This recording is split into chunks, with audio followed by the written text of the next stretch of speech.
Check, check, check, check, check, check, check. One.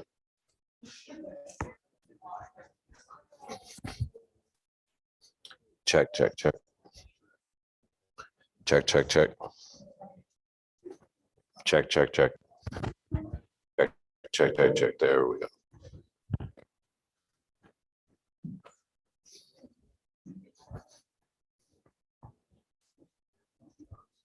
Check, check, check, check, check, check. One.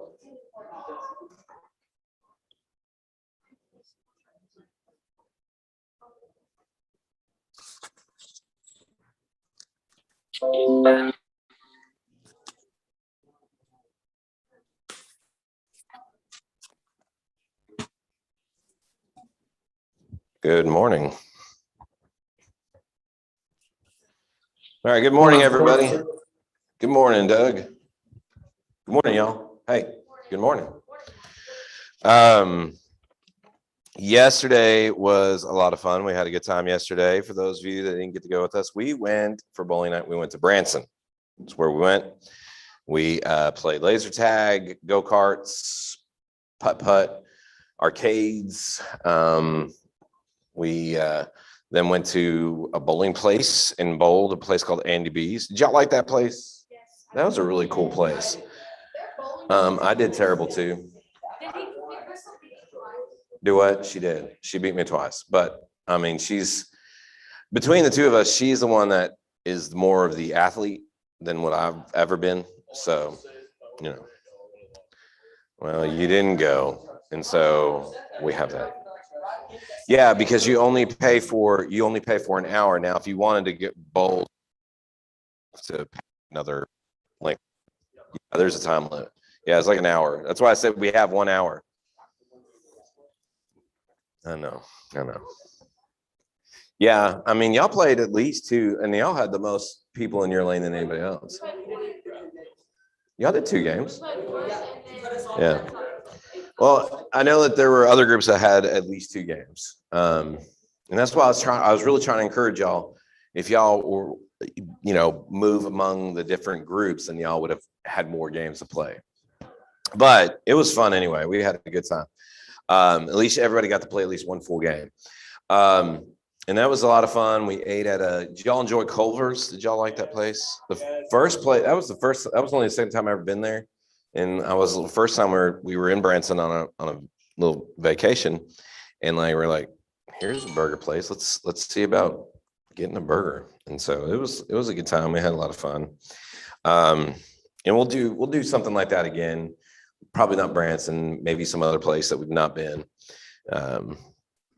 You know, like the beach or something like that. We'll do some other things like that. So that was really fun. I wanted to do that. I wanted to get to get what? What'd you say? I mean, there's like a plethora of places. Like Memphis is always a fun place. Dallas is a fun place.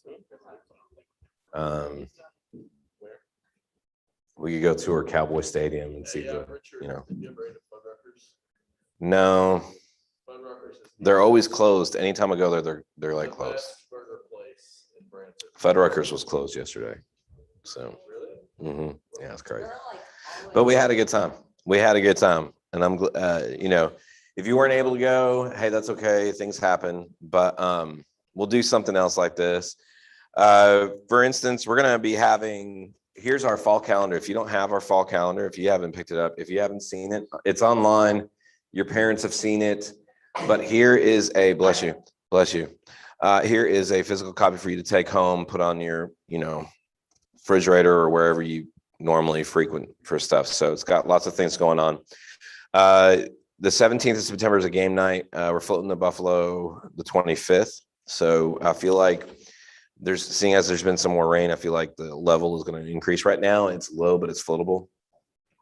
So, but and of course, hey, I'm excited about returning the Squad Wars in October. So y'all remember how we did that last year? You guys joined a team of your friends, and it was a squad of 4. You join a team of your friends, and it's what we do for a canned food drive.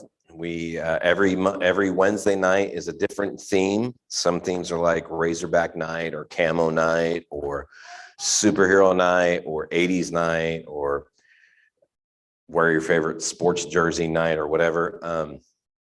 And so for that night, you come in and you play games together, you compete together, and you earn points for your squad. And last year we did, the winner got Amigo Loco to enjoy here while everybody else, did not have Amigo Loco on a Wednesday night.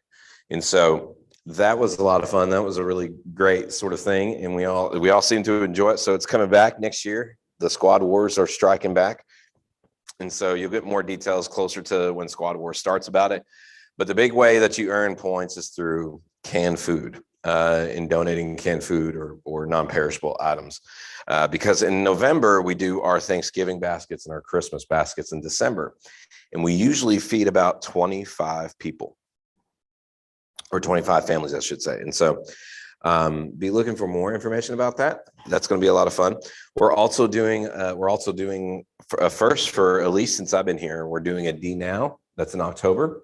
And it's going to be our church in Mount Vernon and Woodland Heights and Bono, One Church, and Worcester. We're all getting together and doing this. And so that'll be a fun day.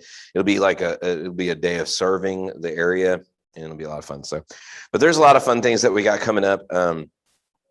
We're also doing, and that's not the right, I just realized this is not the right calendar. Oh my gosh, this is not the right calendar. There's also October 2nd, that movie night has changed. But anyway, so I'll get the correct calendar out to you. Why did I do that? That's weird. Anyway, we're also doing, do you guys remember a couple years ago, we went to Batesville for a mission trip? Y'all remember that? We did a block party. Y'all remember that? And there was like a little train that was riding around and stuff like that. This year, we're going to do that same thing again. It's called Acts 1-8. It's a one-day mission trip, and it's October 2nd, and it's in Russellville. It's October 2nd, and it's in Russellville this year. And it'll be like the surrounding area around Russellville. And so we will be doing that. I should be getting some more information about that in the next couple of weeks. You kind of have to sign up early. And so you'll get more information about that probably in a week or two. So, but I'm excited about getting to do that, going back and doing that. I think that was a really good time. It was a lot of fun. And we could possibly even eat at Whataburger there in Russellville. It's not like the Whataburger that you hear about in Texas or Fayetteville. This is a locally owned, it's like David's Whataburger or something like that. It's really good. It's really good. So, but anyway, so we got that coming up. Lots of fun things to do, and I'll get that correct calendar out to you guys Wednesday. So, but today we've been talking about Elijah. We've been talking about Elijah and all the things we've been doing, and we spent a couple weeks talking about this widow, right? And Zarephath, y'all remember? And can you help me catch up? This woman, what was she? Was she married or what was she? Was she a widow? She was widowed, okay. And she had a son, is that right? And when Elijah first meets her, what's the situation going on? Elijah wants some bread. All right. Now, somebody else apart from Will, tell me what else, like what happens with her? Like what? Okay. And so she was expected to die. Am I correct? All right. And so Elijah tells her, well, guess what? You're going to die. Am I correct in that? Does Elijah tell her that? Like, you're going to die? Might as well just start. Okay. Somebody want to tell me what she does say, or what Elijah does say? Does he say to her, okay, not going to die, but does he tell her your food will run out, but you'll be okay? Or what does he say to her? Does he say to her what?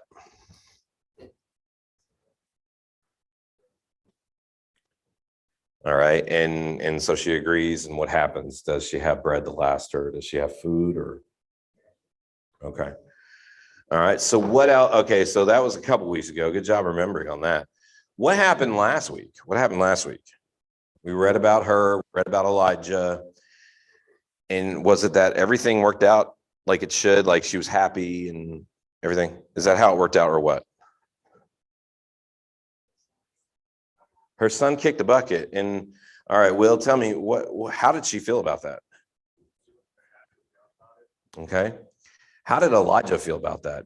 Was he like, it happens? Was he like that or what?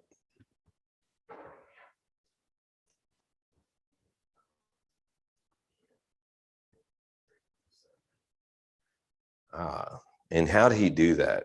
Did he be like, did he email God? Did he Snapchat God? Did he create a viral TikTok video? What did he do? Somebody please tell me, what did he do? What did he do to get God to respond? Starts with a P. He prayed, right? And so here we have Elijah in this situation.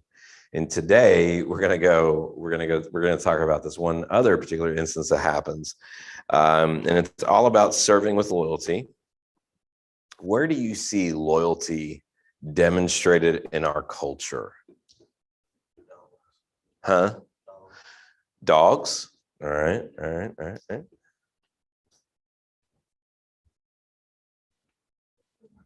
Food. Okay, explain that one. I'm curious about that one. Like, okay. Oh, emotional eating. Okay. I see that. All right. All right. Apple or Android? Batman or Superman?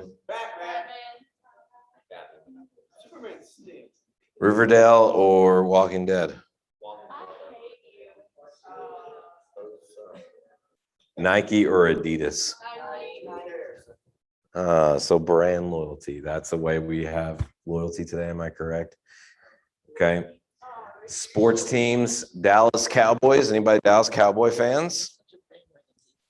It's such a bandwagon team. Hayden, I love you so much in this moment, Hayden. Man, oh, Hayden, this we have come to a new bridge in our relationship. I'm so proud of you. Can you please go say that to Steve today? Like just say, Steve, I've been thinking about football and the Dallas Cowboys are such a bandwagon team. Please say that and I would be so happy. And so but all right. So of course, and I'm a big Philadelphia Eagles fan. So there's sport team loyalty. All right. Who's the best high school basketball team? Wow. There is no school loyalty. Best school. Yeah. Who's got the best basketball? Who's got the best school here? Just overall, the whole school. What school is better than any other school?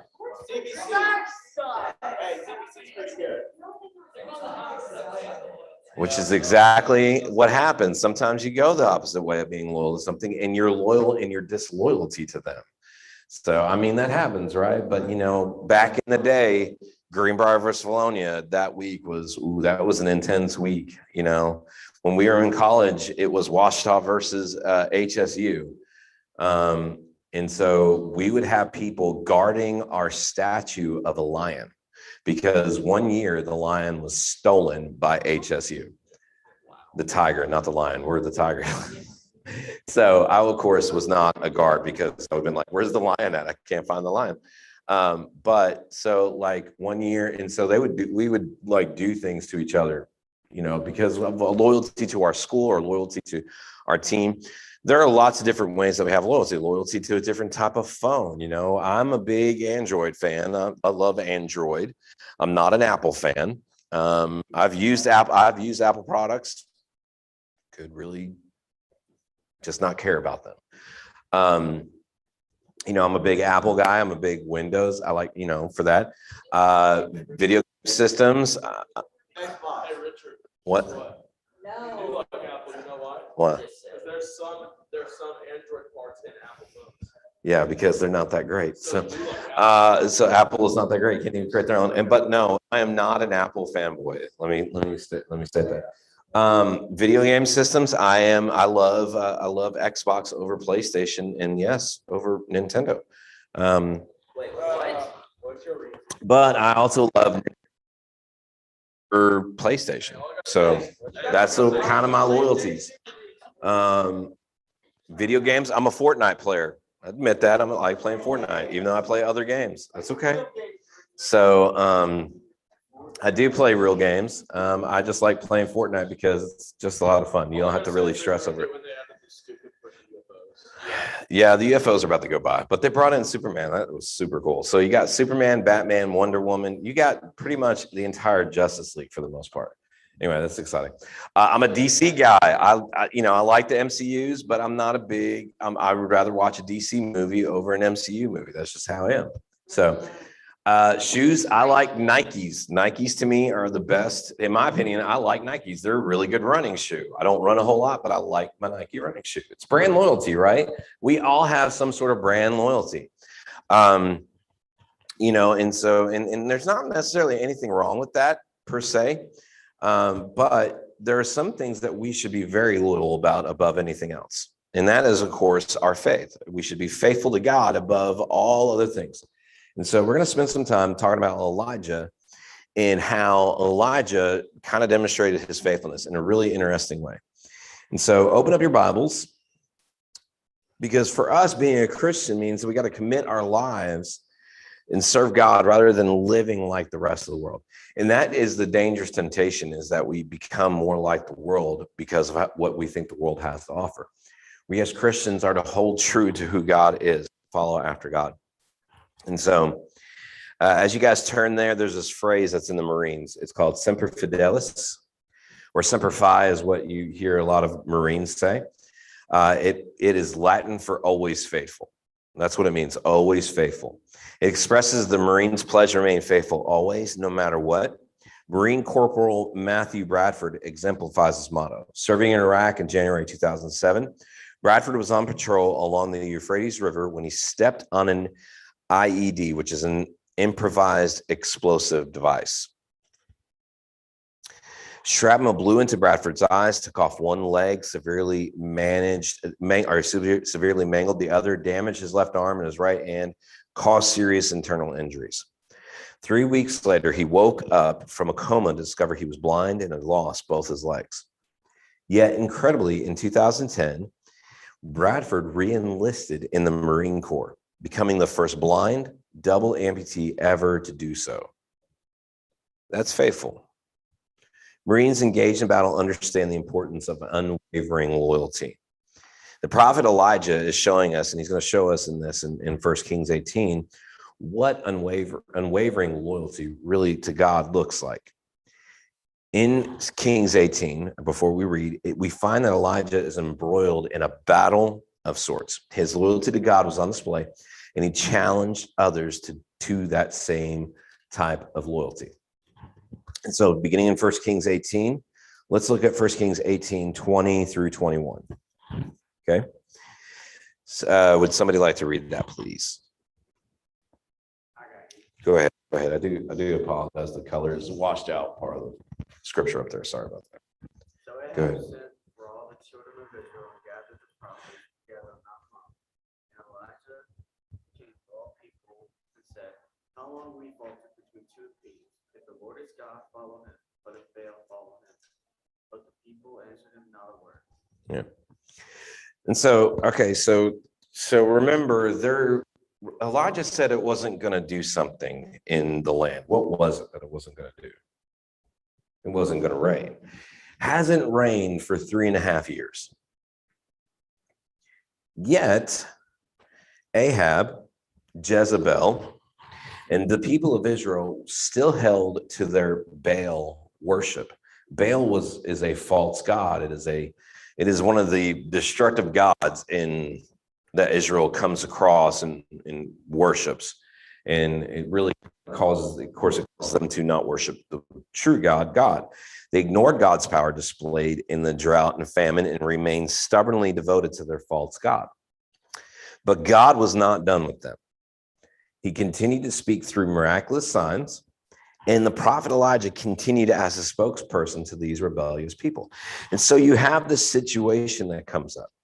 He invites the king to meet him on Mount Carmel and bring all Israel, bring everybody to this place. And he essentially says, we're going to settle this once and for all.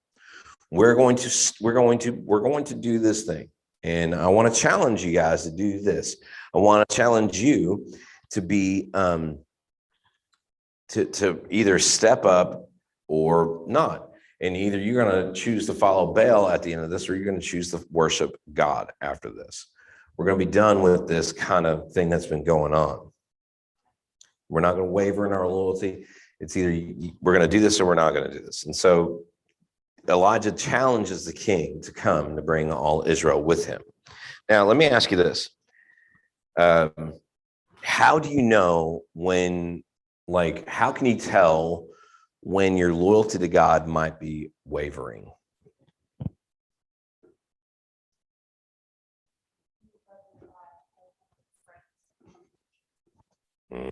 That's a good sign. When you rather choose to do something else rather than come to church, okay? That would be a good sign. What else? When your priorities change, right? How else?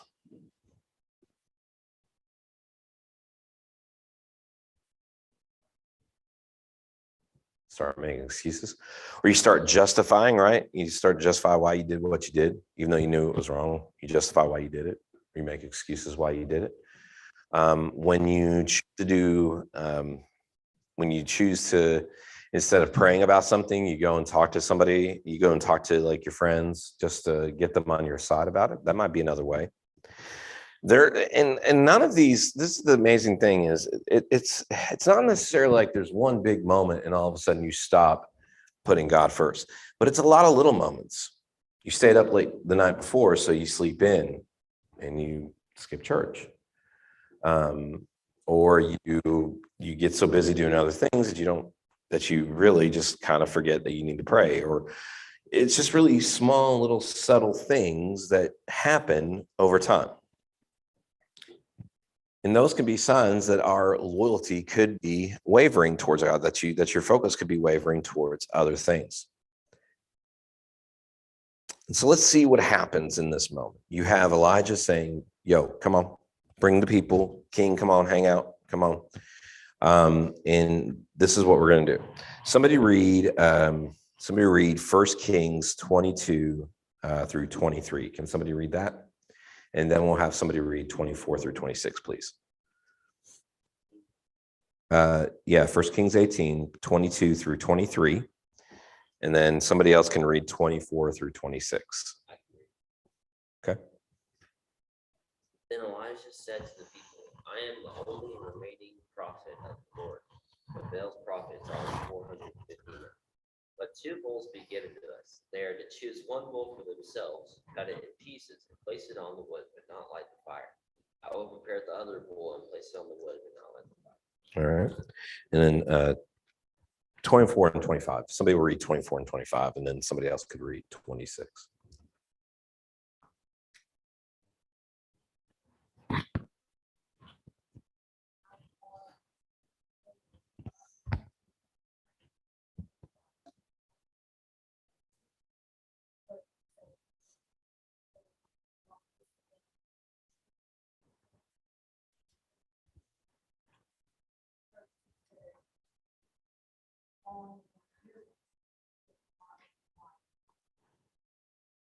All right. And somebody read 26, please.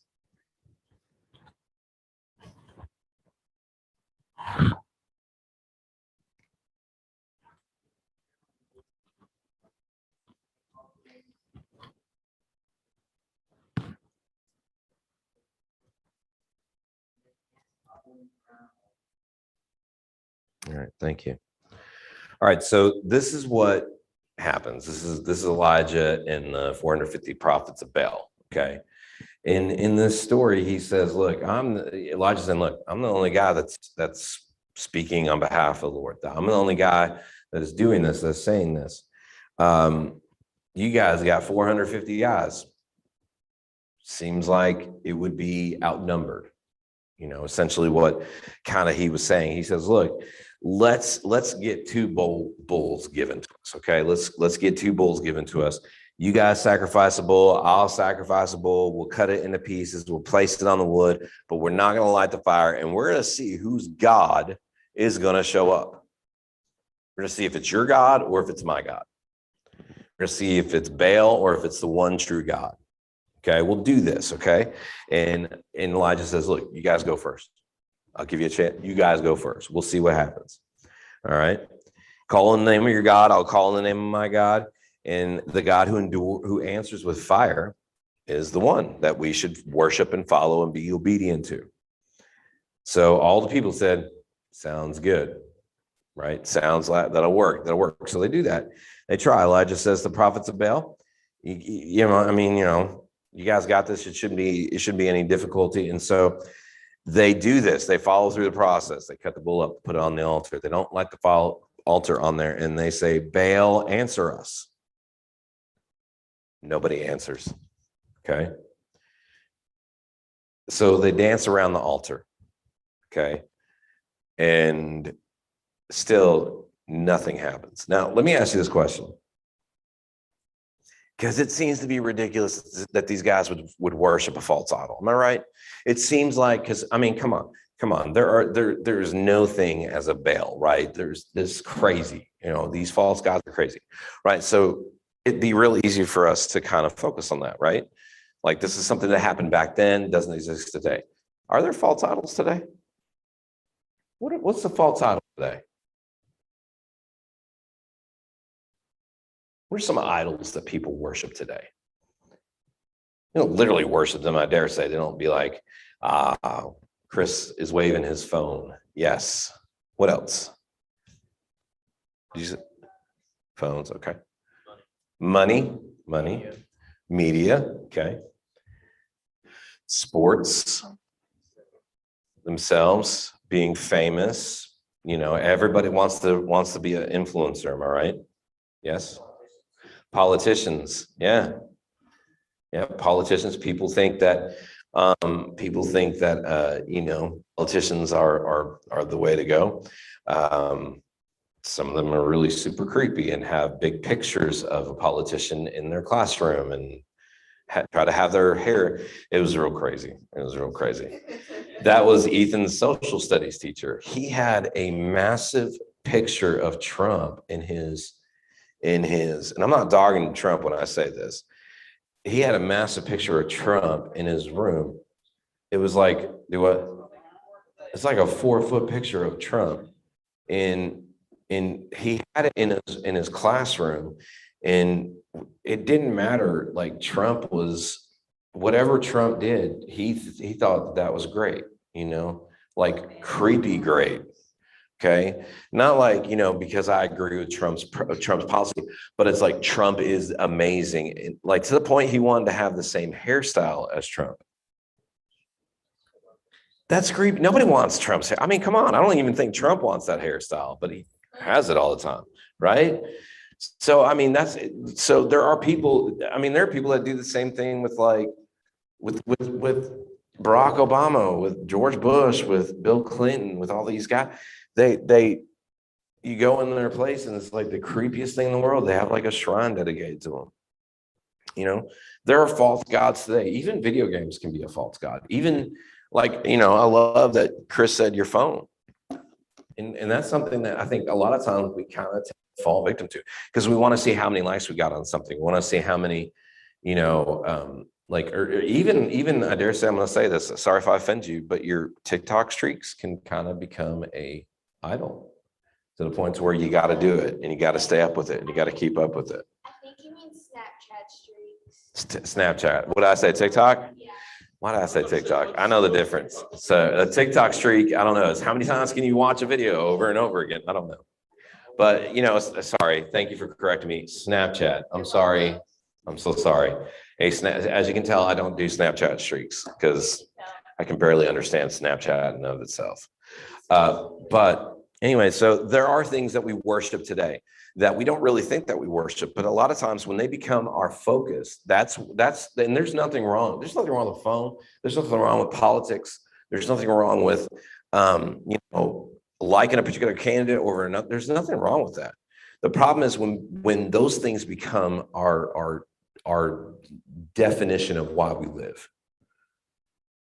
And so here you have Elijah challenging, laying down the gauntlet and saying, hey, look, we're going to see which God's going to answer. You guys do your thing first. Take a bowl, cut them up, put them on don't let and then ask your God to light it on fire. And they do that. Nothing happens. Okay. So let's see what else happens. I'll close this out and I'll read this because it's kind of a lengthy sort of section. It says, beginning in verse 31, it says Elijah took, so none of this was working, by the way. None of this was working. Okay. The prophets of, and Elijah kind of starts taunting them in this moment. He kind of starts saying, God's sleeping. Maybe he's in here. He's off doing something else. Trying to come up, trying to get him to come back here. And the prophets of Baal would cut the house and they would yell and it would get crazy insane. Now you guys don't know if they would be crazy insane or something, right? You guys don't know. You never seen anything like that before, right? No, and you guys definitely don't get crazy. It takes your phone, right? I'll be like, what